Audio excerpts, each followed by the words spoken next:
Golden State Media Concepts Fantasy Football Podcast is your one-stop shop for fantasy football news and advice. Can't decide on who to draft on the first round? Going gaga on how to line up your team. Got you covered. Traditional leagues, dynasty leagues, PPR leagues, IDP league, even daily fantasy football league. Join us as we break down all the questions of fantasy football. It's the Golden State Media Concepts Fantasy Football Podcast.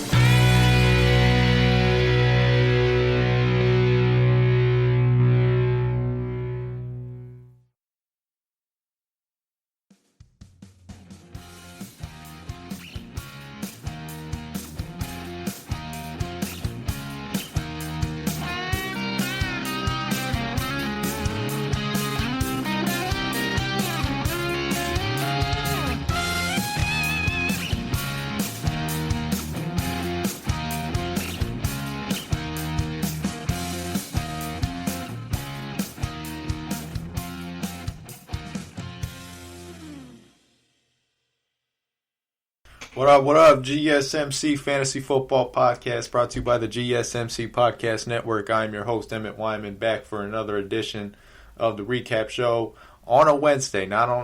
Club's not going up on a Tuesday. We're doing this on a Wednesday tonight due to a couple reasons. Number one, how about, actually, to be honest with you, I just didn't get around to it yesterday, but I knew that we'd be okay. And the reason is we got waivers on Friday.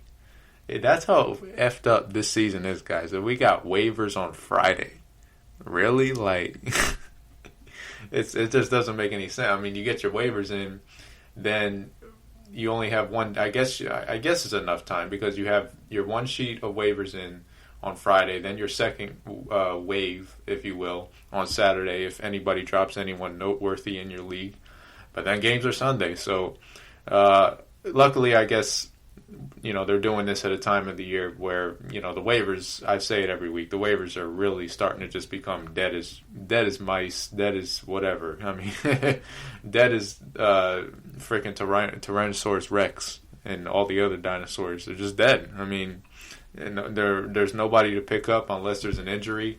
Like, for example, I recommended to a couple people, grab Benny Snell. I texted him on Saturday to go grab Benny Snell because I knew that James Conner having COVID was going to present him some opportunities, and he was free in a lot of leagues. So, obviously, we got Benny Snell. You're sitting there happy if you need a flex because he's about to get rolling.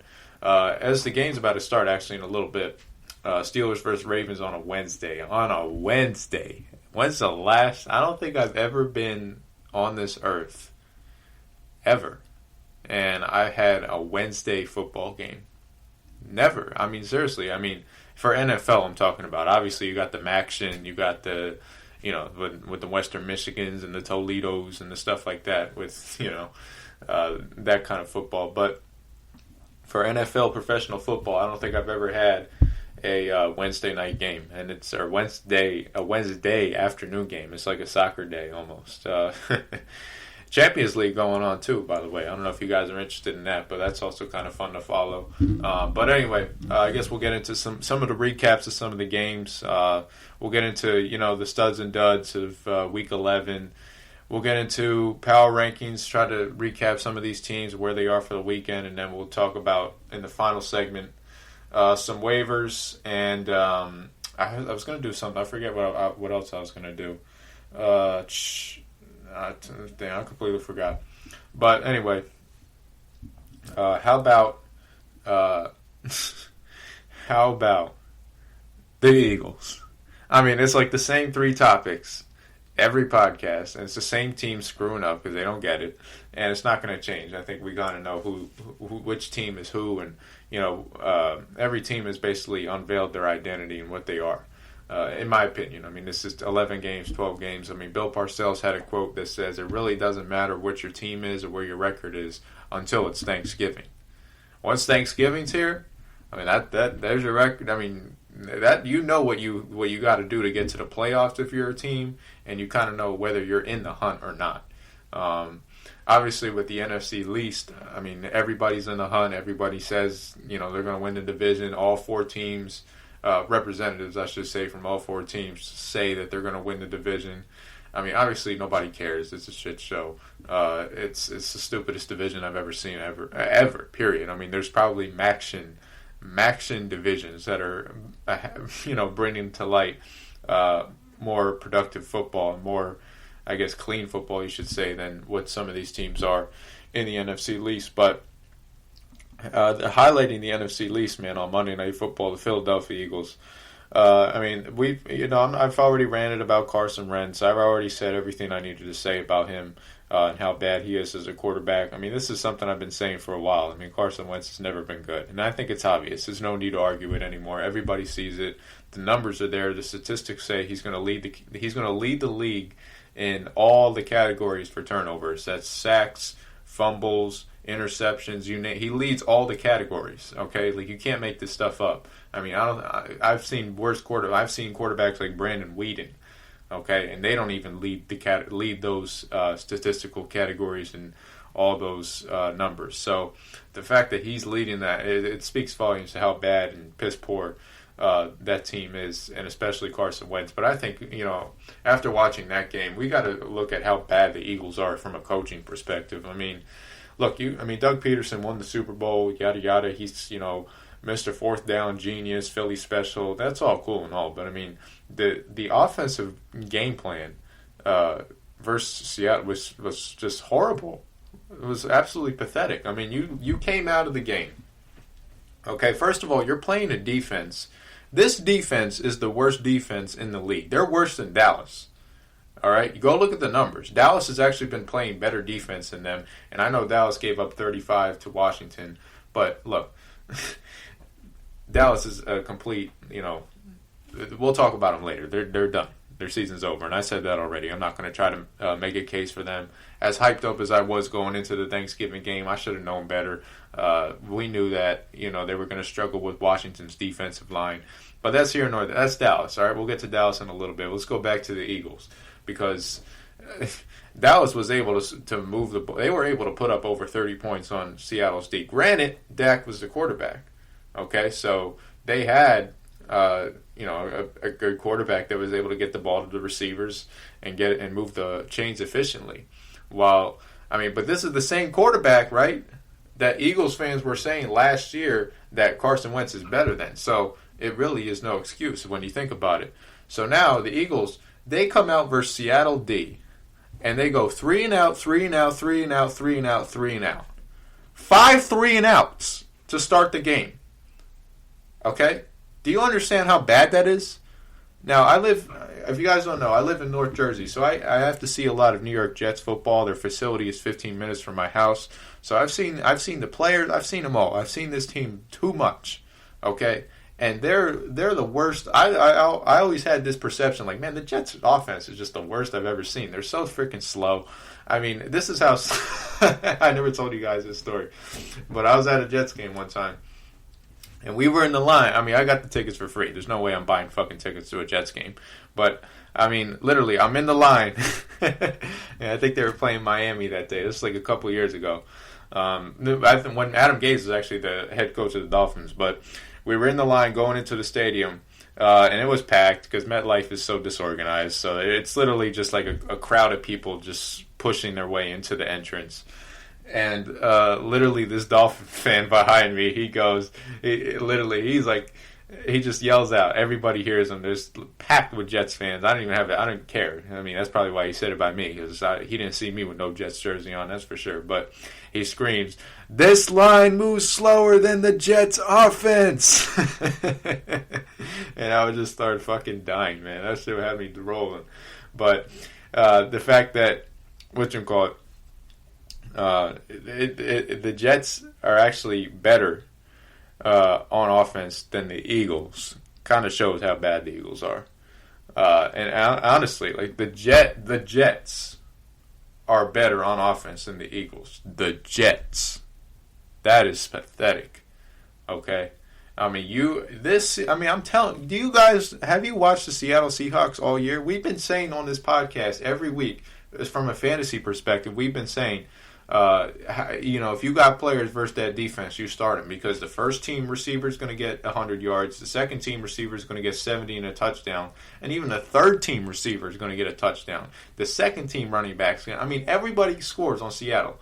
Okay, Cowboys, for instance, this Cedric Wilson kid, we drafted him in the sixth round a couple years ago. He had 2 touchdowns versus Seattle. He never scored a day in his life in the NFL, and he got 2 versus Seattle. That's how bad they are on D. You can score and move the ball so easy, it's not even funny. All right, and the fact that the Eagles were scoring 0, that's not only on the quarterback, that's on the coaching. That is piss poor coaching.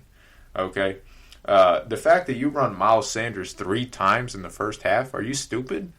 That's your weapon. That's your only weapon on the effing team. Guys, excuse me for my language, okay? Sarah, if you hear this, I'm so sorry. I don't mean to curse. I'm just trying to keep it real. All right, so it's going to slip out. That's the North Jersey in me. But, it's pathetic watching that team.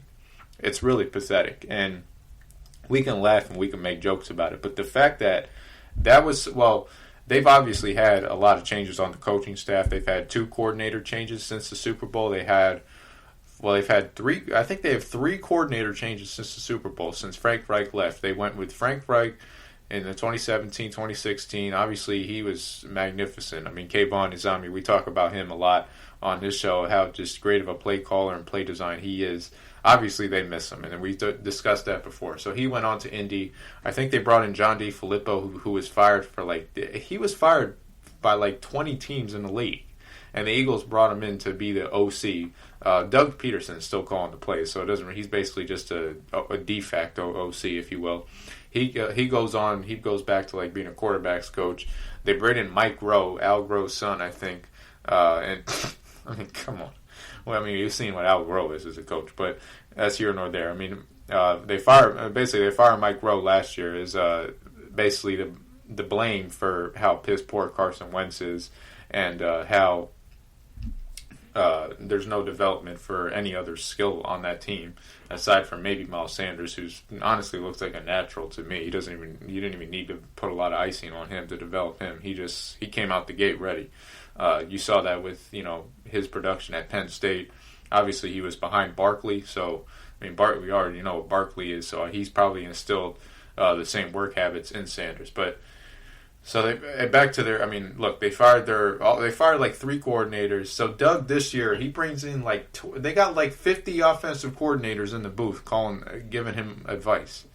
They literally they have a bigger panel on the offensive staff for the Philadelphia Eagles in that booth than Joe Biden does with his fucking cabinet. It's pathetic. I'm serious, guys. They literally have. Have you ever seen it? They have 8 coaches up in there with headsets on, calling play, and none of them work. Ain't none of them plays working, man. So that just kind of shows the dysfunction that they have with the staff and with the team in general. That team is broken. They suck in every way, shape, and form. I don't even want to. Let's just move on at this point because there's nothing else to talk about. Look, the score was 23-15, but if you guys, it was 23-17. That was the final score. The reason I know the final score is because it was on the bad beats for betting because Seattle was laying 6.5, and the Eagles were down 20. They were down 23-9. Okay, the game was over. The Seattle was playing 3. They were rushing 3 guys, and they sent 8 in the end zone. They were giving up. They're just just score on us. We don't care. We just want to get out of here at this point. It's Philly. It sucks. It's raining. It's cold. Let's go back home. So Carson Wentz rolls to his right and chucks up a freaking. It was a pass that was similar to that pass that what's his name caught against the Giants, where he just chucked it up, and somehow he came down with it. But anyway, he chucks it up, and Richard Rodgers catches it. They go 23-15, and they convert a 2-point to get that backdoor cover. But if the fact that you scored 9 points on a Seattle D throughout 59 minutes of the game, okay, I'm not even gonna. They were playing prevent, so just even though great Hail Mary touchdown, I don't care. Okay, it was a free play. I'm not even gonna count that. All right, 59 minutes of the game, you scored 9 points versus Seattle defense. They're not only the worst in the league, they're one of the worst in the history of the league. They were going to allow more passing yards than any other. I think they were actually going to allow more passing yards than any other team in the history of the NFL. And you can only score 9. That's all I need to say about Carson Wentz, Doug Peterson, and the rest of the staff. That's it. That's all. So let's move on. A couple other interesting games. How about the 49ers, man, coming back on the Rams? Guys, look, we said this before with the Rams.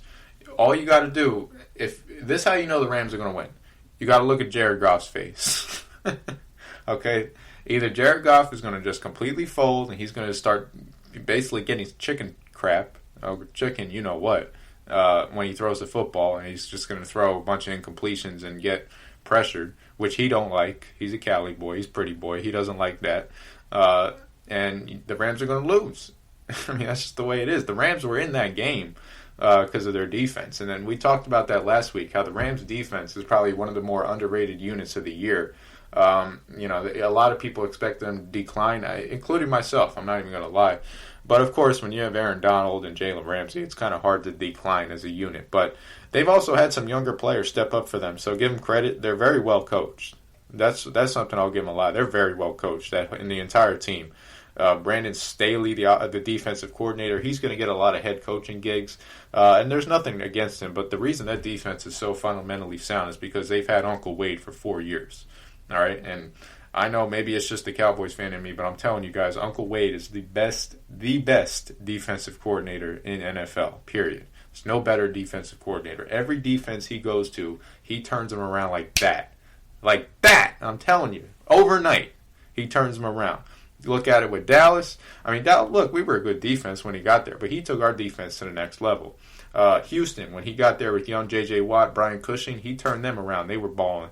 Denver, he won a Super Bowl with them. Granted, they had, Von Miller and DeMarcus Ware, but still, you got to give him credit for that.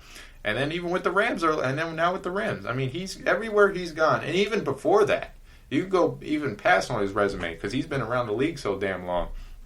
I mean, he's got an incredible resume. A lot of defenses coached that have been extremely well sound. So the fact that Staley's getting a lot of head coaching gigs is kind of questioning to me, but hey, you got to give him credit. I mean, that is a really nice team, well-rounded team, I should say. But I do worry about Jared Goff, and I worry about their O-line because I think that's what the 49ers were able to do to get to them. They don't have that dominant line, but I'm telling you, they still find ways, and I think Shanahan knows he could find ways to pressure him that'll scare Jared Goff. And I'm telling you guys, Jared Goff is scared. He doesn't like pressure. Like he literally is scared of pressure. Okay, and you just see it in his play, and that's why it's so ridiculous that he's got $32 million. He's like, you really? Like, come on. I mean it's really, Sean McVay was with a front office that was really competent. I mean, they would probably be the best team in the league, whoever was. Because the Rams front office is just flat out horrible. The only good thing they've done to that organization is pick Aaron Donald, which is the easiest effing draft pick in the world. I was begging the Cowboys to get him, but obviously he wasn't going to fall to us that night. But it's here nor there. That could be a whole nother podcast on how bad Les Snead is at his job. But that's all I got for this game. And then the last game we'll talk about before I get into the break is this game really. I was going to talk about the Cowboys game, but guys, who cares about the Cowboys? Honestly, I mean, aside from me, the fan, if you're listening, who cares, right? The Cowboys got blown out. Are we really shocked about that after seeing what they've done all year? Yeah, they got the win versus Minnesota, but look. First, we talked about the Marcus Paul already, and we addressed that. If you guys, on that note, they haven't. There's no donation fund yet, but I assume there's going to be to mourn him at his funeral. If you guys are interested in reaching out to the family, hit me up, Twitter, Emmett_Wyman22. Rest in peace, Marcus Paul, forever, man. That's a very sad situation, and he was a good person. Worked with the Patriots under Belichick, won 3 Super Bowls there, went on to the Giants for over a decade, worked with a lot of players there. Just a great dude, man. It's really sad. But I think that had a lot of impact on the team emotionally, and they really wanted to come out and fight for him. But I think having him and then canceling practice, you got to figure that's something I didn't really factor in. Canceling practice sets you a day behind. And I know people, practice. I mean, guys, this isn't NBA practice. NFL practice is a lot more sophisticated. You're installing game plan. You're going through different scenarios over and over and over. NBA practice, these guys are getting high, going to shoot around, getting their threes up, going home. Okay, that's not because they got opponents every 2 days, so they're not worried so much about game planning like NFL is. But anyway, trust me, how losing a practice does affect you. And it just resulted in a bad outcome for the boys. But last game I really wanted to talk about before I go to the break is how about Tampa Bay, man? That team, oh my goodness. I mean, look, my Cowboys are a mess. That team is a mess. Okay? And that team, and I'm telling you, man, Antonio Brown he's cancer. I mean, he hasn't said nothing. He hasn't done nothing. But ever since he's joined that team, they've been horrible. Just flat out horrible. This is a team that a couple weeks ago, I'm like, man, these guys could be the NFC champs if they really want it. They have the talent. They could be the NFC champs. Their defense is nice. I was hyping them up like crazy, and I'm wrong. I'm completely wrong about them because they have just literally crapped the bed. They've literally crapped the bed. And the thing that's worse for Tampa, and shout out to Kayvon, man, because we were talking about this over the weekend, texting back and forth. He was telling me, man, Bruce Arians, he sucks, blah, blah, blah. Bruce, I mean, and, look, I mean, I'm actually a fan of Bruce. I like him as a person.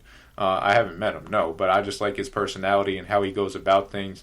But I think Bruce now Bruce is, he's in the, honestly, I think he still thinks he's working at CBS. I mean, he has a comment about everything.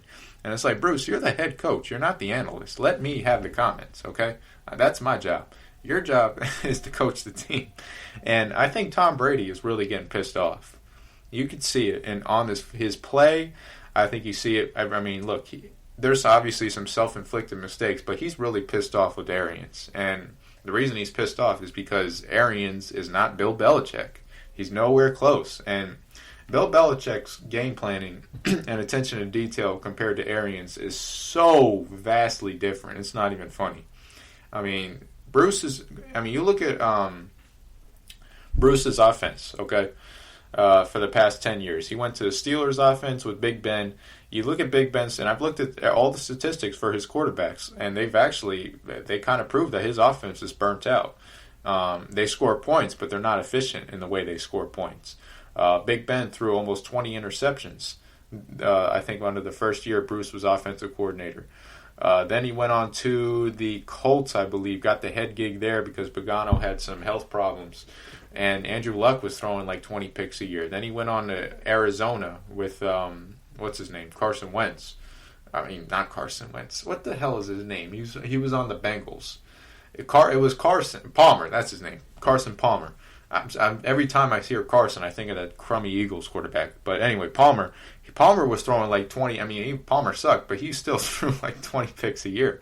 So everywhere he's gone, even with elite quarterbacks, disregarding Palmer, they've still thrown for massive interceptions. And then obviously Jameis last year with the 30 for 30. So I think Tom is really pissed off about it, and he doesn't. I don't want to say comply, but he just doesn't like Bruce. Honestly, I just think there's extreme tension between the two. And especially with Bruce's comments to the media. I mean, Bruce is really just he's throwing shade on everybody. I mean, every time I literally read a clipping from his press conference this weekend after the Chiefs, and he's out there. He's talking about, we were bad on third down. Tom's not, or I don't know if he really said Tom, but he said we're not reading the coverages on offense, and obviously the person to read the coverages is the quarterback. But it's like, dude, you really think Tom Brady's not reading the coverages? I mean, he's been playing quarterback for 20 years, 2-0. Okay, pretty much the same amount of years that you've been offensive coordinator. He's been quarterback. I'm pretty sure Tom Brady is reading the coverages. Okay, I'm sure he probably walks up to the line of scrimmage and knows what coverages his defense is playing. But that it doesn't result in automatic third down conversions just because you know the coverage. They could throw you disguises, and it can get a little complicated. But the point I'm trying to make here is one's got to go. That's my prediction. I mean, one's got to go.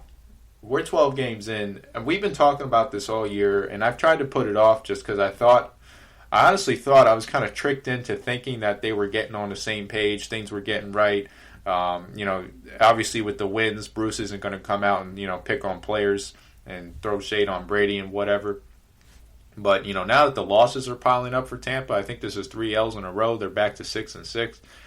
I mean, one's got to go. And I think it's either going to be Bruce or it's going to be Brady. I mean, that's just what it is. This is Bruce's last head coaching job. He's not going to get another gig after this. He's probably going to retire and just go into media, for being honest. I mean, that's what he was doing before he got the job to begin with. Brady, I doubt he's going to play for another team. I think this is it for him. He doesn't want to move his family again. He's set up nice in Florida, his wife, all that. I mean, he doesn't want to move. So one's got to go, and the owners and the Glazer family's got to make that decision. Jason Light, I don't know what the heck. I don't know why they keep him, but I mean, he's probably the reason that he probably forced Bruce to get Brady, and I think he's part of the problem too. Plus, his draft sucked like every year, basically busting on Jameis Winston. But look, guys, that team is a mess. They got a lot of decisions to make in the offseason for their future going forward, because if they decide that they're going to keep both of them another year, things can go downhill real quick. That's all I can say. But we're running over, guys. Let's take a break. The game is I'm gonna check up on the game. It just started. We'll see what's going on there, and we'll get into power rankings coming up next, and we'll recap the games as we go along.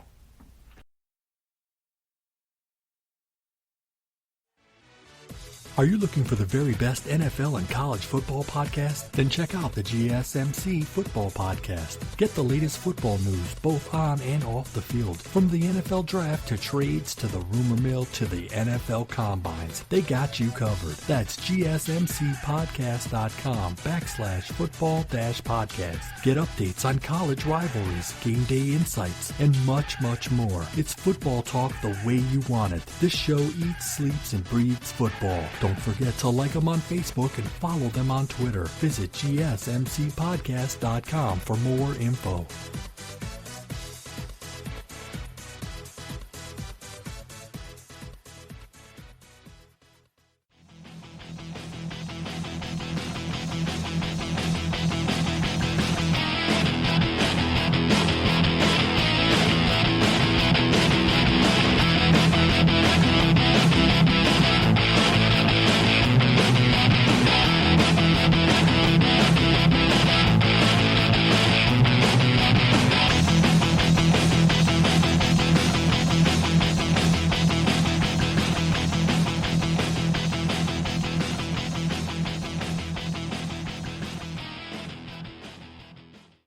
All right, welcome back, GSMC Fantasy Football Podcast.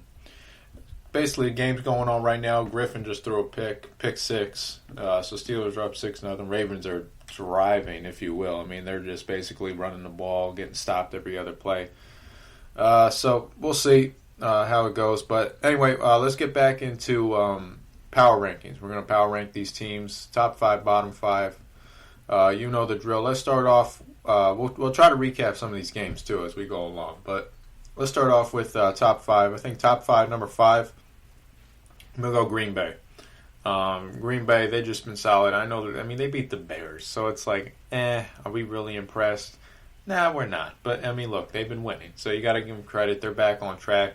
And I think 5 is the highest spot we're going to place just due to the fact, that we don't know, or we should say we don't know how, obviously their defense is a total liability, but we don't know how far they can go versus, really elite teams. Let's not forget they got their ass smoked by Tampa. They lost to the Colts. So they've been blowing out the bad teams, but that's all they've been really doing. The only good team they really beat all year is New Orleans, and give them credit, that's a good win. But aside from that, they've never really had an impressive win. So I think 5 is the highest spot we're going to place them. Number 4, I'm going to go Buffalo. And oh my god. I mean, guys, we say this. I mean, I got to talk about this game. We say this week in and week out. I mean, I think every week on the podcast for like the past 5 or 6 weeks, we've said the same thing. Okay, and you guys know what I'm about to say. Okay, so just cover your ears, because I'm gonna get loud. Anthony Lynn cannot win close games. This guy is in an alternative society. He's not even on Earth. Okay? This guy is about... If you want to talk about dead man walking, there is... I'll bet my freaking house. Okay? There's no way the Chargers bring him back for the 2021 season. No way whatsoever. Alright, this I'm going to... I mean, did you guys see... On Twitter, there's a play going. Did you see the final play of the game? They were down 27-7. The game was over. So I mean, listen, we can't knock them too much. But I mean, this shows how unprepared this team is. And unprepared. When you're unprepared, that's all on the head coach. Okay, that's his job to get the players prepared for the opponent. So, did you see that play on Twitter? The last play of the game. If you guys haven't seen it, they were in a pass protection, a pass pro, which is essentially just pass protection for when the quarterback's in shotgun, 3 receiver set. They were in a pass protection formation on the offense while they were trying to run a quarterback sneak.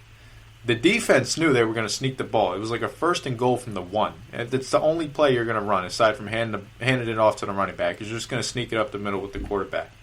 Okay, the defense knew it was coming. The offensive line is in pass pro, so there's only 5 linemen up. They're not in jumbo, which jumbo is basically the 5 linemen, 3 tight ends, a fullback back.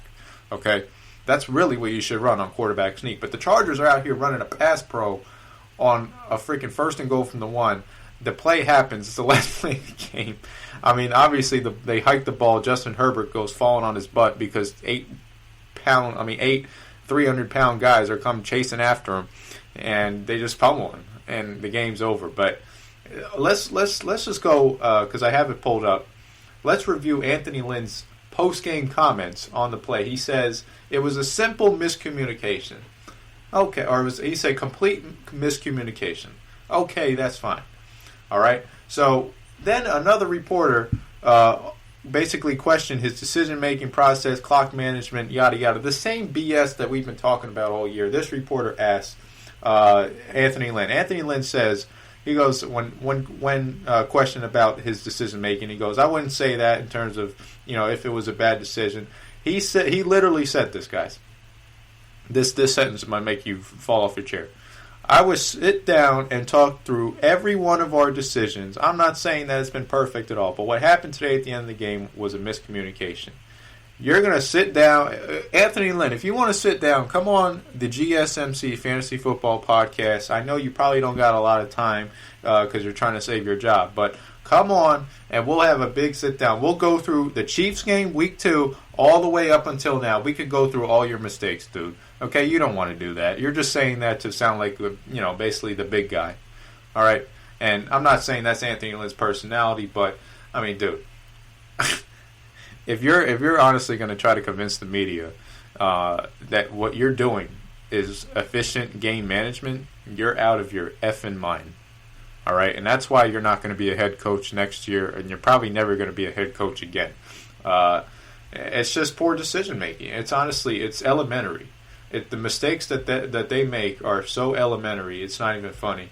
I've seen high school teams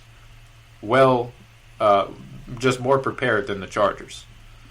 So, I mean, that's a shame on them. But anyway, Buffalo, shout out to them, good win. Josh Allen was they should have won by more. That's the funny thing about it. Josh Allen was turning the ball over. I mean, he can't turn the ball over, period. No fumbles, no picks. And when you get Josh Allen that doesn't turn the ball over, this team is easily a top 5 team because he's actually improved in terms of his dynamic playmaking down the field. And when he gets all of his receivers healthy and whatnot, it's going to be interesting to see how far they go. But we'll put them at number 4. Number 3, we're going to go to New Orleans. New Orleans has just been rolling. I mean, the Broncos. I mean, come on, we didn't even talk about that game. I mean, the NFL making the Broncos play that game. I mean, that is ridiculous. But hey, I mean, they messed up. The quarterbacks got caught somehow, some way without some mask on, and they had to force them to play. But I mean, that shit is so JV, honestly. Like, I mean, the Broncos knew they were going to lose the game. So I mean, are we going to give Saints the credit for that win? No. Number 2, Kansas City. And look, they dominated the Bucs. They dominated them. All right, they might have only won by 3, but when you watch the game, guys, I mean, let's not. We talk about Tyreek Hill's 300,000 yards in the first quarter. I mean, the game was over once he scored that second long ball touchdown. You saw it in everybody's face, and you kind of even felt it, and you weren't even in the stadium. Just watching from my couch, you're like, "Jeez, I could flip the channel now. Goodbye." I mean, it was ridiculous, honestly. They had no shot whatsoever. I mean, during the last stretch of the game, all the Chiefs were doing was just trying to get first downs. They were in 4-minute offense. First down, run the clock. They're not trying to score and put more pressure. The old, 2007, or not 2017, 2018 Chiefs, when Mahomes first got there, they might do that to try to boost his stats and whatnot. But, I mean, now they're much smarter. I think Mahomes he's even smarter, which is kind of scary to say, because it kind of shows his dominance. And there's that's a big reason why they're I think they're now 17-1. They're past 18. You include the 4 playoff games and the little stretch they went on at the end of the year. They are just rolling. Nobody's stopping them. And then number 1, Pittsburgh. Let's see the score right now. Pittsburgh is up 9. Baltimore scored, so they're 9-7. They're up. And look, I mean, I doubt Baltimore's going to win, but I mean, 10-0, you get the number 1 spot. Pretty simple.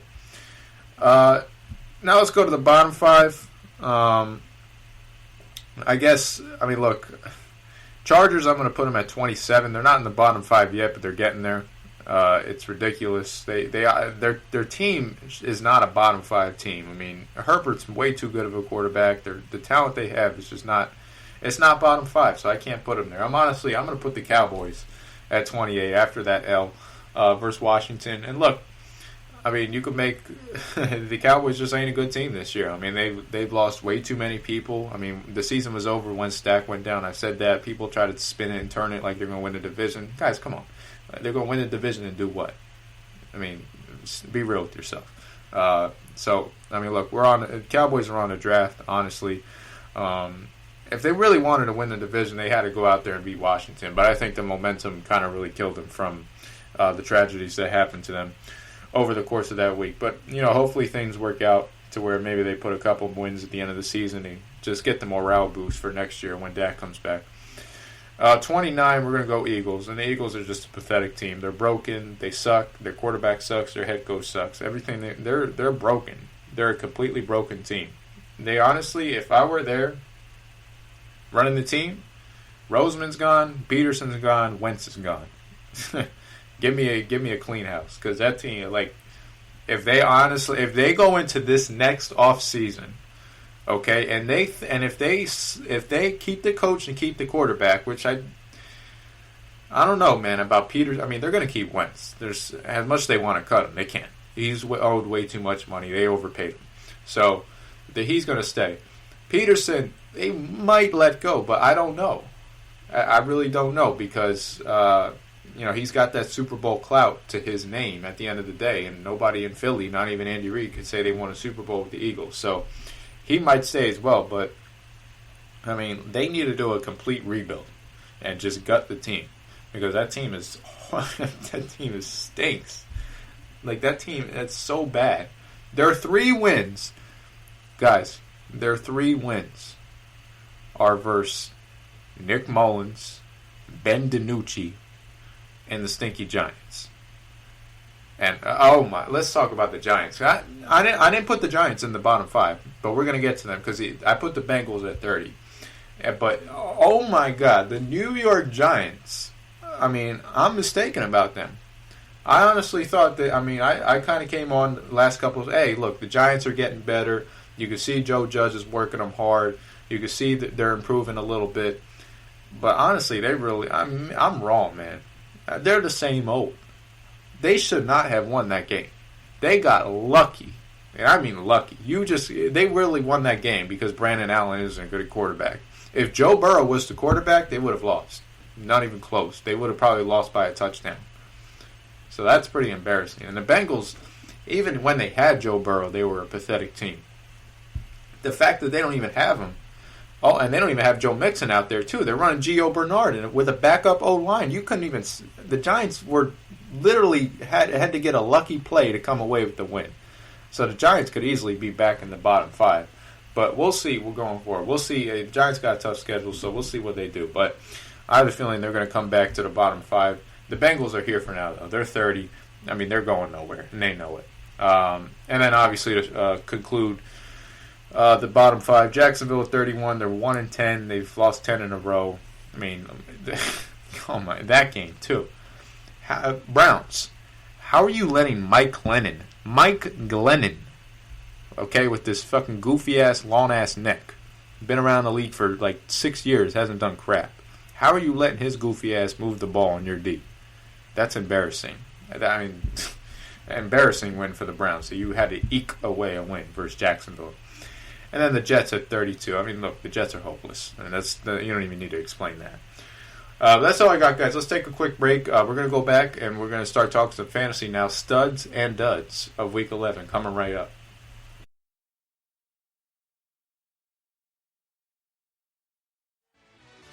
Check out the show that's built on the MMA. From the UFC to extreme cage fighting, they got the fights covered. Check out the GSMC MMA podcast. Get the latest news on past or upcoming fights. Join us as we talk to and about some of the biggest names in the MMA, past, present, and future. When it's the fight game, there's just one show to check out. GSMCpodcast.com/MMA-podcast. Don't forget to like them on Facebook and follow them on Twitter. Visit GSMCpodcast.com for more info.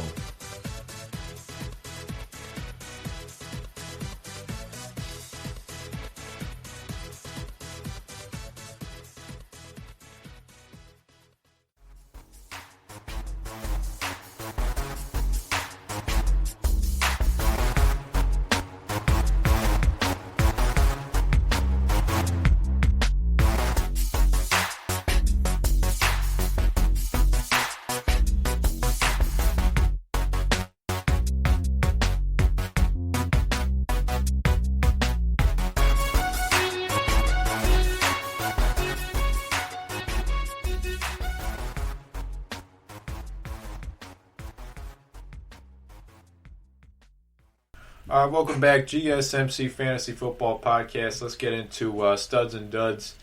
Here on the third segment, recapping the players that performed and exceeded expectations. Week 12.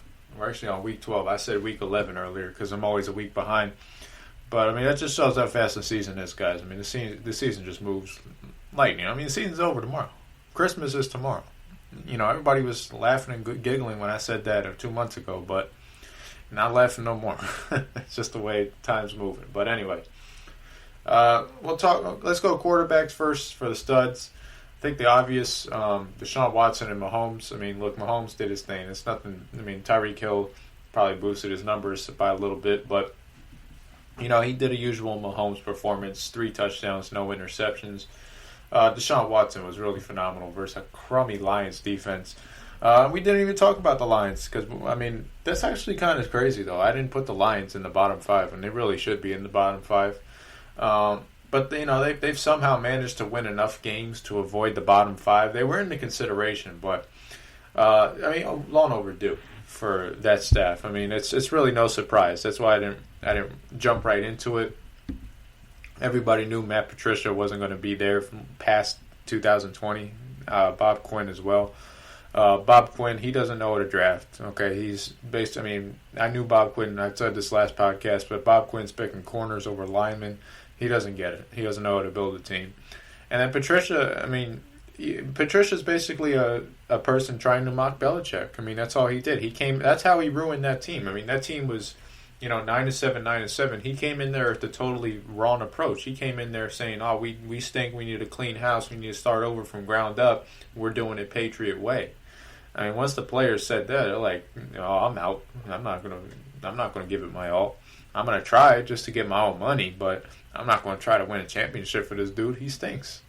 And, I mean, that's why they were so bad the past 3 years. I mean, look, their talent isn't great either, but, when you combine mediocre talent with, players not really going all out to try to win games, that's what you're going to get. You're going to get losing results, and that's why he's not there no more. But anyway, they got feasted on Thanksgiving. It's no surprise. Will Fuller, who was healthy, speaking of Will Fuller, he's actually suspended for the rest of the season due to PEDs. Who knows if it's weed or is it actually, some steroids or something. But anyway, he's out. So if you're a Will Fuller owner, you were smiling on Thanksgiving when he dropped 30 points for you, but now he's smiling no more. Aaron Rodgers, another stud too. But he did, again, it's the usual. This is like the usual Aaron Rodgers versus the Bears. 4 touchdowns, 0 picks. Like, come on. Guys that just totally stunk at quarterback. Derek Carr, he was horrible. I lightly praised Derek Carr for his performance versus the Chiefs, and you guys know I'm not a Derek Carr fan. Derek Carr has never really won anything in the league. He's been in the league for over 5 years. He's never won anything, like not even one playoff game. He's never won nothing. So I just don't think he's that good of a player. He's like Stafford, honestly. He might make the stat sheet look good, but like, what if he won? Winning a playoff game might sound like it's nothing, but at least it's something. Okay? Derek Carr's literally been in this league all these years, and he hasn't won nothing. And look, he flopped. He fell on his butt versus Atlanta.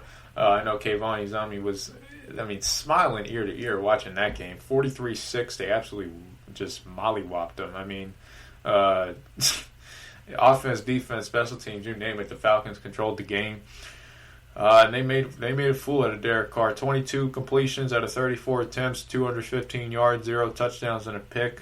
I don't know what went wrong for him mentally, but he just wasn't the same. It's definitely not the same player we saw versus the Chiefs. But, this is really concerning for the Raiders as a team because it always seems like, when things are looking up, they get just a big fat L, and it keeps their momentum down. So we'll see where they go as a team, whether they really make the jump and get in the playoffs this year or not. I would say they're definitely on the bubble. But Derek Carr, man, just a complete dud. Absolutely nothing. Jared Goff, a dud. He's a dud every week. He stinks. 0 touchdowns, 2 picks. He's scared. He's chicken shit, all right? I'm not even afraid of him. He is totally scared. When you talk crap to him, and those D linemen, when they're talking crap and they're in the face of the quarterback, he don't like that. He's scared. Okay, you can't be scared playing quarterback. You're not going to be a good quarterback. All right? There's a reason he only scored 3 points in the Super Bowl. 3. You want to talk about crapping yourself. Give me a break. Let's see. Other duds. Sam Darnold, dud, but this is the Jets. Who cares? Cam Newton was a pretty big dud. 84 passing yards, and he still won the game. That's pretty incredible. Belichick, he's going to be in the quarterback search for the next couple of years because he doesn't have a quarterback on the roster. Newton's not it, clearly. Jarrett Stidham isn't that good, so we'll see where he goes from there. But, my God. Cam Newton, I thought he'd be a great fantasy player because he was going to get a lot of carries, but his passing has been so poor that he's not even worth it. Even as a backup. And then Kyler Murray. Kyler Murray's going to be in the duds, man, because Kyler Murray he honestly looks hurt, if I got to be honest with you. I watched that game over on the coach's tape. His shoulder's hurting, and it's clear. He's not as fast. He's scared to run, I think, because he doesn't want to land on the shoulder. So you're honestly seeing more conservative runs from him, and you're not seeing him launch the ball downfield like he used to. You're seeing, West Coast passes. I don't know if that's the best way to describe it technologically, but it's a lot of intermediate passes and not a lot of Hopkins' numbers have been down, and I think that's a big reason why it's they just haven't been that explosive since his shoulder injury versus Seattle. But until he gets it right, I don't think he's going to have those dynamic numbers like we once saw. But he's, he has a good opportunity to bounce back in the next couple weeks. So we'll see what Kyler Murray does going forward. Hopefully we get the good Kyler Murray because I'm going to need him. I might not need him next week because it's the season finale, but I'm going to definitely need him for the playoffs. That's for sure. So that's your quarterbacks.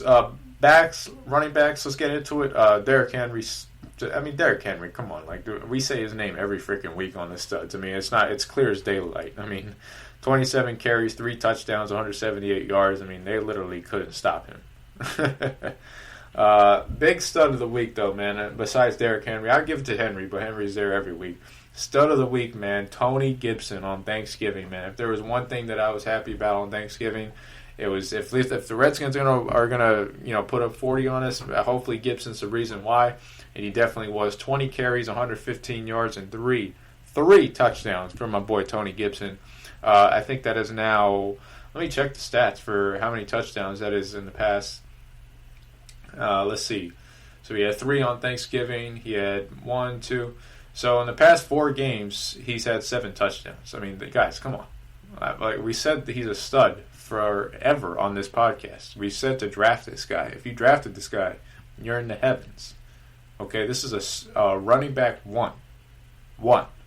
Okay, not a 2, not a flex. This is a 1 guy you start every week. He's going to get the volume, and he's going to be productive with the volume.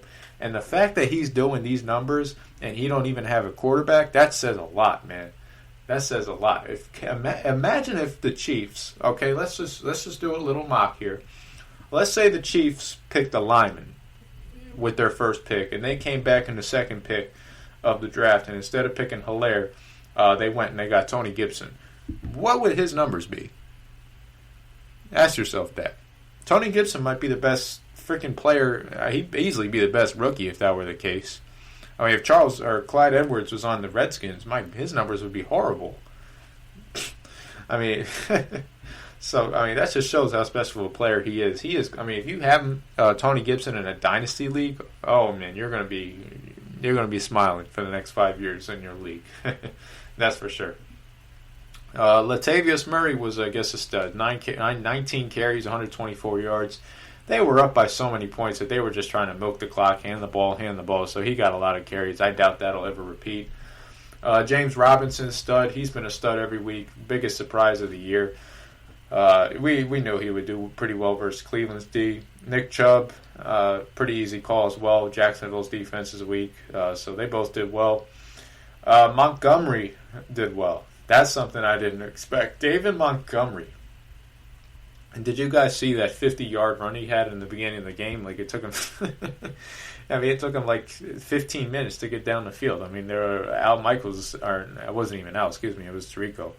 I mean, he's sitting there, Montgomery. I mean, he's just going and going and going. It's slow as heck, man, but he somehow mustered off a big run. 100 yards on 11 carries, not bad at all for Montgomery. He got a touchdown on receiving, so we'll see if he's back to that RB2 status. I don't know. I doubt it. And then how about what you call it? How about Wayne Gallman on the Giants? That's a player I really did not see coming and just doing the numbers that he's doing. But 24 carries for 94 yards and 1 touchdown for Wayne Gallman. Wayne Gallman, I like him. He runs hard. It's a player that I don't think even Giants fans saw this coming from him. He was just a backup for so many years. I mean, you think he was I don't know what year he was picked in the draft. I know he was like a 3rd or 4th round pick in like at least 3 years ago. But he's just been sitting on the bottom of the depth chart for the Giants at back. Obviously, Barkley's there. They're not going to put him in over Barkley, but he's come in when Barkley's been gone. He's been doing well, and that kind of this is why I made. I think I made this statement about over a month ago about why Saquon Barkley is a bust for the Giants, and this is why. I mean, you literally had a running back sitting on your team for all these years, just doing nothing, and now he's out here, running like Tiki Barber. Meanwhile, Saquon Barkley's rehabbing a knee and going out to the bar with Danny Jones. I mean, imagine if you used that pick on Quentin Nelson. Where would you be? You'd be a lot better than you are now. Imagine if you used the pick on Lamar. So it's stuff to consider for the Giants going forward with their front office. But it just shows that running backs are easily replaceable. But let's go to the duds. Guys who just fell flat. I mean, Miles Sanders was a dud. But again, he's victim of Doug Peterson's crappy play calling. The fact that he only got 6 carries is just absolutely ridiculous. I mean, the Eagles think they're the Chiefs or something. Like, they honestly, I said this last podcast, Doug Peterson thinks he's Andy Reid which he's not even close to Andy Reid. He's basically like 25% of Andy Reid. All he has is Andy Reid's play sheet. So he thinks he's, calling plays, mixing and matching like Andy Reid. He's not doing crap. And he had one play called Philly Special, which he innovated. Good job. He won the Super Bowl off it. Now, I don't know why every team tries to mock that stupid play. It's like, the corners, every time when you run the quarterback out, the corners know that you're going to try to throw the back. It doesn't work anymore. So I don't know why teams try to copy it. It pisses me off. But it's just so stupid. Just like the Eagles. But, honestly, Doug Peterson thinks he's Andy Reid, and Carson Wentz thinks he's Pat Mahomes. They honestly, it's not even close. But it's really, I don't know how to. I'm at a loss for words trying to explain how stupid it is. So anyway, Miles Sanders dud, Clyde Edwards-Helaire dud, 11 carries for 37 yards for Clyde Edwards, man, not good. Let's see, who else was just a complete dud? Damian Harris didn't really do much for me, but he should have had a touchdown on goal line. But Belichick loves rotating when it comes to goal line. 14 carries, 47 yards. He should have had a touchdown, though. He just didn't get it in. They gave him 2 opportunities, and they put James White in the game. James White ain't make a play since the freaking Super Bowl. They're putting him in the game still. Come on, New England. Let's see. Scrolling along here. I guess Kamara could be put in the dud, but Kamara got kind of banged up early. 11 carries, 54 yards, no touchdown. So I guess Kamara owners are kind of sad. He had a down week. And then Dalvin Cook, too. He had a pretty down week. Only 6 points, 61 yards for Dalvin Cook. So, pretty, or I should say 8 points because he had the 21 receiving. But, still pretty, I guess a pretty good week for backs in general. Not a lot of duds except for the Eagles players. Let's go to receivers. Obviously, right here, Tyreek Hill. How many? It's ridiculous how, if you're Todd Bowles, you're Tampa, you're going to the stadium and you can't let Tyreek Hill beat you. You just got to double him and accept it, okay? Accept it. There's a reason the Chiefs won the Super Bowl, okay? They have so many weapons on offense. So the fact, you can't go into that game saying Tyreek Hill is going to be one-on-one. You're just asking for trouble, and he's out there dancing, doing backflips when he's one-on-one catching the ball wide ass open. It's pathetic. Put 2 on him, get a guy on Kelsey, and just make the other guys beat you. That's the game plan, honestly. Make Charles Edwards beat you, make Sammy Watkins, whoever they got at receiver, Hardman, make those guys beat you. Don't let Tyreek Hill go for 1,000 yards on you. It's really embarrassing, honestly, because I like Todd Bowles. I thought he was better than that, but that was a horrible game plan all around by the Bucs coaching staff. They're on the hot seat for this week, big time. But we'll see, man. Tyreek, just a great game. 44 points. 3 touchdowns. Nothing more to explain. It's probably if you're a Tyreek Hill owner, you're extremely happy, and you probably won your week because of that. Will Fuller, stud. We talked about him earlier, but however, he is suspended for the rest of the year, so we'll see how that plays out. A.J. Brown, man. I love A.J. Brown, man. Maybe I'm too in love with A.J. Brown, but I'm telling you, A.J. Brown is a stud. The guy was literally... Did you guys see that play on the onside kick? I'm so glad they added that to his point total, because if they didn't, I would have been so mad being an A.J. Brown owner. And all my leagues I own A.J. Brown. But the fact that they had him on... onside was kind of appalling, but if you guys remember the play, they kicked the ball to him, and it was just a one-hopper, and he just scoops it up, and he's like a bullet, out. He booked it. Nobody was catching him, and he just ran right in the end zone. And then that long ball they threw to him, my God, he's the way he runs for the side, he's literally almost as big as DK Metcalf, but he's smoother than Metcalf. Metcalf is faster in a straight-line race, but Metcalf isn't smooth in terms of just weaving in and out defenders like A.J. Brown is. That's why I like him a little bit more. He's just more precise with his cuts. He can run routes a little bit better. And, there's just but he has that physicality, too, to where he'll just push guys out the way. He is an absolute stud. 4 receptions 98 yards, 1 touchdown receiving, and then obviously he had the 1 touchdown on the onside kick to boost the stats. But the fact that he's making that much of an impact with only 6 targets, that just shows how good he is. Allen Robinson was a stud. He had 20 points. A lot of those points came at garbage time, so pretty easy to score, but, still, got to give credit to Robinson. He's a stud. Justin Jefferson, not much to explain there, man. We've been talking about Jefferson forever. 2 touchdowns versus the Panthers. You should have saw that one coming. DK Metcalf on Monday versus the Eagles. Obviously, also, did you guys see that quote by Jim Schwartz? Jim Schwartz is up there talking about, hey, you're not as good as Calvin Johnson yet. Why would you tell? What are you thinking? Who do you think you are, Jim? You're going up to your opponent and you're trying to, light a fire under his butt? Is that what you're trying to do? Why would you say something like that? If honestly, you should have went up to him and said, hey, I was the head coach in Lions when we had Megatron, and you remind me of him. You have some traits. If you said something like that, DK might have, thanks, man. Yeah, just brushed it off his shoulder, not even thought about it. He went up to him. You said, I had Calvin Johnson in Detroit. You're not as good as him, but you might be. Really? Are you that stupid? Why would you give any added motivation? The Seahawks might have came in that game and just said, the Eagles. They've been listening to my podcast talk about how we just run over the Eagles. They did it anyway, but now you're just giving them added motivation. So that just showed that team is just fucking horrible. Everything. But anyway, I don't know how every player just ends up reverting into me talking about how bad they are. But Metcalf was good. 10 receptions, 177 yards. Jesus Christ. Mike Evans, stud. He's always going to do his thing every week. 3 receptions, 2 touchdowns, 50 yards. Cooper caught a long ball, so I guess we'll put him in the stud. He has 17 points. Deebo Samuel, man, what a good game from him. He looks really good. 11 receptions, 133 yards, 13 targets. He runs hard, man. He runs his routes nice. I like Deebo Samuel a lot. Might be a guy to pick up. We'll see. And then Devontae Parker had over 120 yards, 14 targets. Really good day for him. He was a good waiver pickup that I suggested last week. Now let's go to studs. DeAndre Hopkins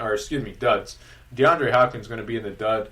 And I think a lot of it has to do with Kyler Murray. I don't think it's really his fault. And that's not to really, brush him and kiss him on the butt. It's just the truth. I honestly don't think he's getting the targets necessary to be the elite receiver that he is. He got 7, but a lot of it was intermediate throws. Some of those, there's plays where you just got to let Hopkins just do his thing, man. Throw it up and let him catch it. He's that special.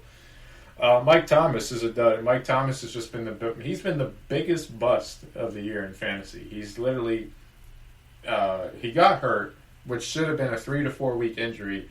Yet it ended up being a 7 to 8 week because he ended up being a knucklehead in the locker room, punching a guy in the face, and just basically running his mouth like he's hot crap because he got paid. So all this time, basically passes. When he gets back, he only got Drew Brees for 1 game, and now Drew Brees is hurt, so his production is going to go down by a lot. He'll never, ever, ever have a year like he did last year. I said that before the season started. A lot of people didn't believe me, but it is what it is. 4 receptions, 50 yards on 5 targets. Mike Thomas just I don't know, man. I'm not even going to talk about him. Let's see. Any other just complete duds? I guess let's see what the score is on the Steelers. So they're at halftime. It's 12-7. Deontay and Claypool really ain't doing much, so I guess they might be going in duds. And I think that's really all I consider for receivers. Let's go to tight ends. We'll wrap up this segment. Dallas Goedert, man, what a good week. If there's one thing the Eagles got going, I guess they got Dallas Goedert going. 10 targets, 7 receptions, 75 yards, and a touchdown. We'll see if it continues. We talked about Dallas Goedert being a good pickup a couple weeks ago just due to the fact that Zach Ertz isn't back. Now the fact that Ertz might be coming back, I don't know if it continues. But, good game for him. Hopefully you started him. Robert Tonyan-Funyan, 12 points, 5 receptions, 70 yards, a touchdown. Robert Tunyon's basically a touchdown reliable tight end. I don't think he's going to continue that at all, but definitely a solid backup at best. Richard Rodgers had a good week, but he basically lived off that Hail Mary, so I'm not even going to count him. Evan Ingram looked good. I'm not even going to lie. Evan Ingram, 6 receptions, 129 yards. I mean, he looked aggressive at the catch point. He didn't look like, the Evan Ingram versus the Eagles that was just looking for the ball and dropped the pass. I mean, he was actually, going up for passes looking like a real receiver. So, hopefully he got his mojo back for the Giants. That could be nice, but I don't know how he's going to be in fantasy. He's hard to predict, very hard. Trey Burton, he's 3 receptions, 42 yards and a touchdown. He's very touchdown reliable, so I wouldn't count on him either. But those are the guys that did well this week. Guys that totally crapped the bed. Darren Waller only had 2 points on 7 targets. I mean, I want to blame it on him, but I really can't. I mean, it's Derek Carr, and just that offense as a whole was just a complete zero versus Atlanta. And I guess that's really it for guys that, I mean, there's a lot of guys that were duds, quote unquote, but not any notable names. So I guess that's really all I can say, guys. Let's take a break. We're going to get back. We'll finish up the show with some waiver talk, and maybe we'll look ahead to next week's games. But it's going to be a short one, so take a break. Come right back.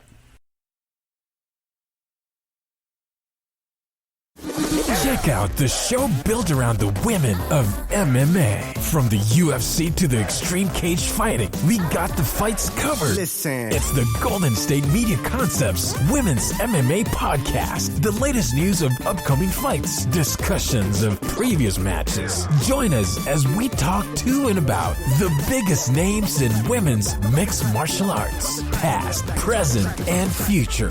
When it's the women's fight game, you know where to listen to. The Golden State Media Concepts Women's MMA Podcast.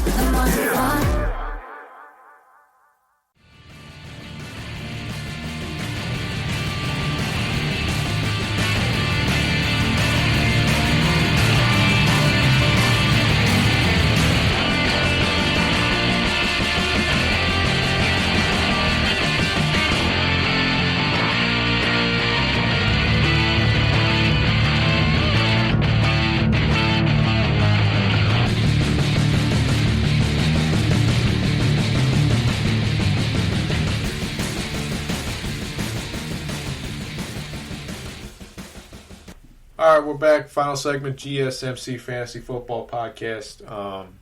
Usually the waiver wire segment, but guys, I don't got crap. All right, I'm gonna give you a couple players. They might be out there, they might not, and it's not like these guys are gonna come in and get you 10 points. I mean, it's just a reality. You got to know who your starters are at this point. We're 12 games in. You know who's consistent. You know who you can't rely on. You know who the bad and good defenses are for fantasy, so you're going to know which matchups to play. So it's straightforward, guys. I mean, there's not really a need for me to go through and tell you every single player who to pick up and who's not. But a couple names that I like. Cam Akers.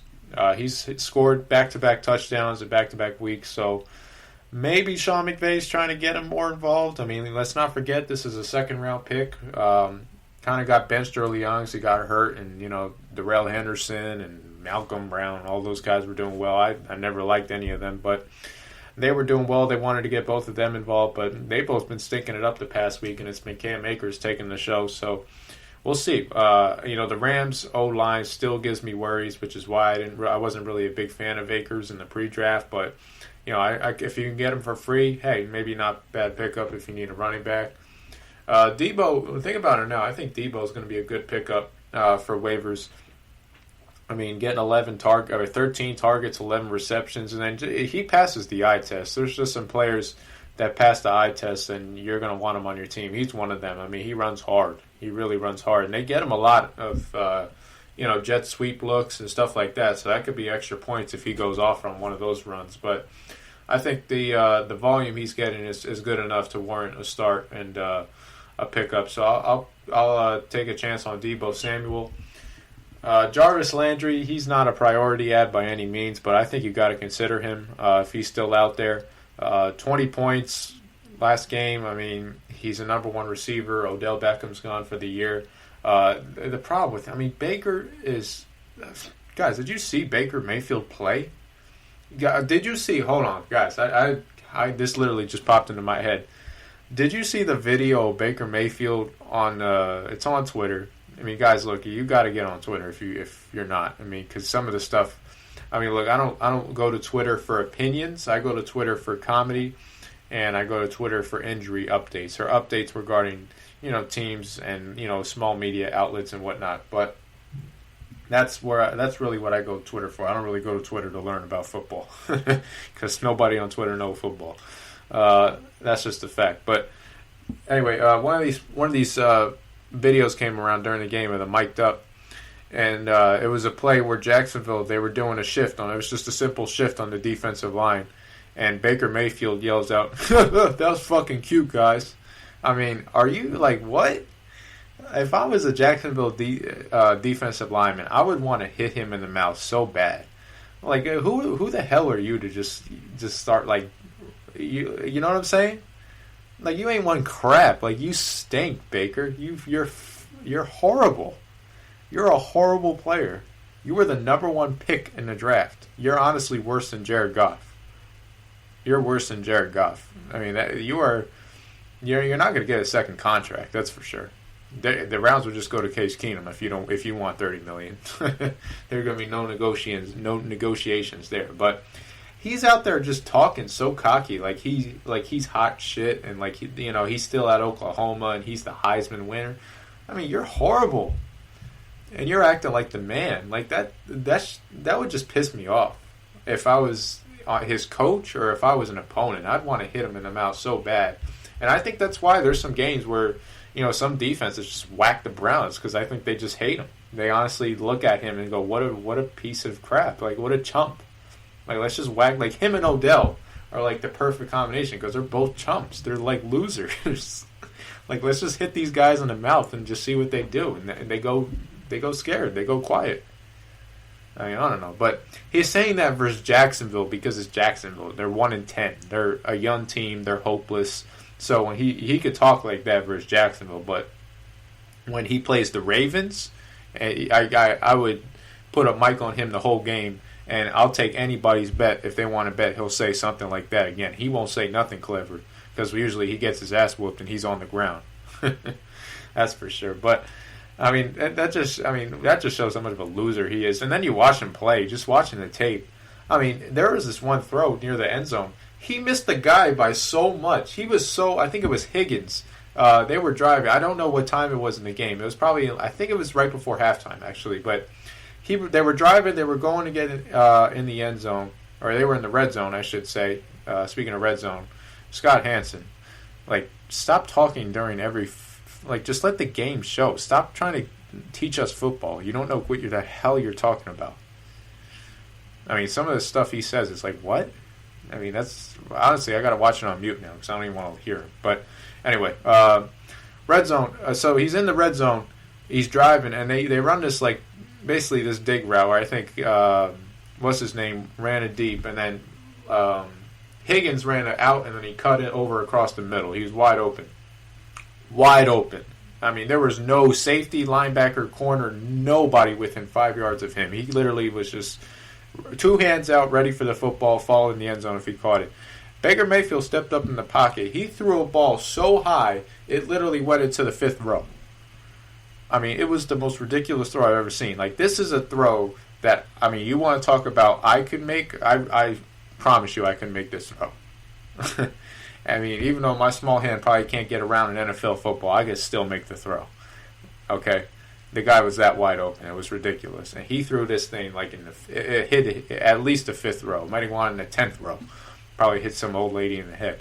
Well, actually not, because there's no fans at the game. Well, actually, were there? There were fans because it's Florida and they're crazy. They actually like people at the games. So anyway, but that's besides the point. It just shows Baker Mayfield, I mean, just stop talking crap, dude. Like, talk crap when you win.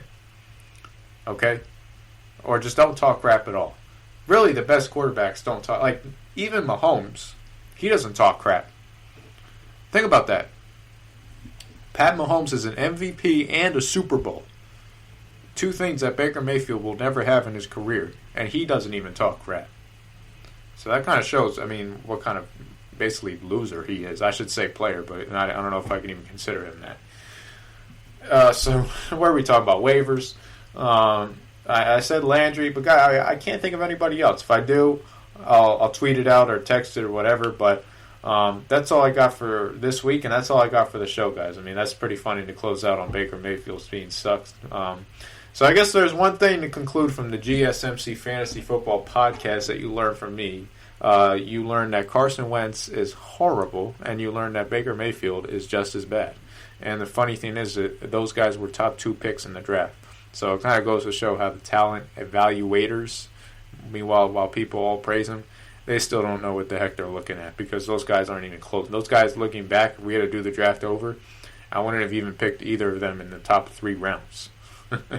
Honestly. So that's all I got from you guys. Make sure you follow the page, GSMC_FF Football, GSMC _football. I'll be back on Kayvon Izami show next week, man. We're going to chop it up.